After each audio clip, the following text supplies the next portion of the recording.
Hey, how's it going, guys? My name is Samuel Young, and today I'm going to go over point mutations. We will be covering missense, nonsense, silent, and read-through mutations. Let's go. As you can see here, this top row is our original DNA sequence, and we will be basing everything off this sequence. Now, everything labeled in pink is going to be our normal sequences with no mutations. We have our original mRNA sequence here, along with its corresponding amino acid sequence. Now, our first mutation is a missense mutation, and all the corresponding sequences are labeled in green. A missense mutation changes the amino acid, and it may alter the protein function or render the protein non-functional.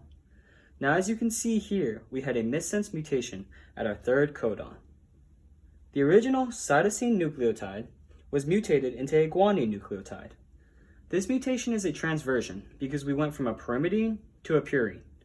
This changes the amino acid in the original sequence from asparagine to lysine. Now, our second mutation is a nonsense mutation, and all the corresponding sequences are labeled in blue. A nonsense mutation changes the codon so that it becomes a stop codon. Now, as you can see here, we had a nonsense mutation at our second codon. The original guanine nucleotide was mutated into an adenine nucleotide. This mutation is a transition because we went from a purine to a purine. This changes the amino acid in the original sequence from tryptophan to a stop codon. Now, our third mutation is a silent mutation, and all the corresponding sequences are labeled in orange. A silent mutation codes for the same amino acid. Now, as you can see here, we had a silent mutation at our fourth codon. The original thymine nucleotide was mutated into an adenine nucleotide. This mutation is a transversion because we went from a pyrimidine to a purine. Since a silent mutation codes for the same amino acid, the amino acid alanine remains.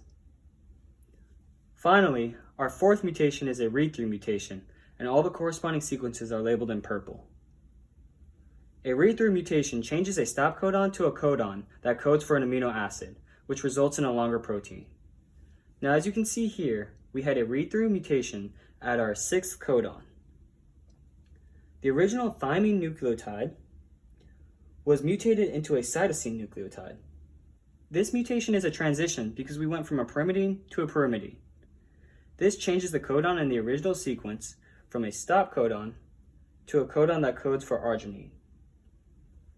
Thank you guys for being such a great audience, and I hope you're all doing well.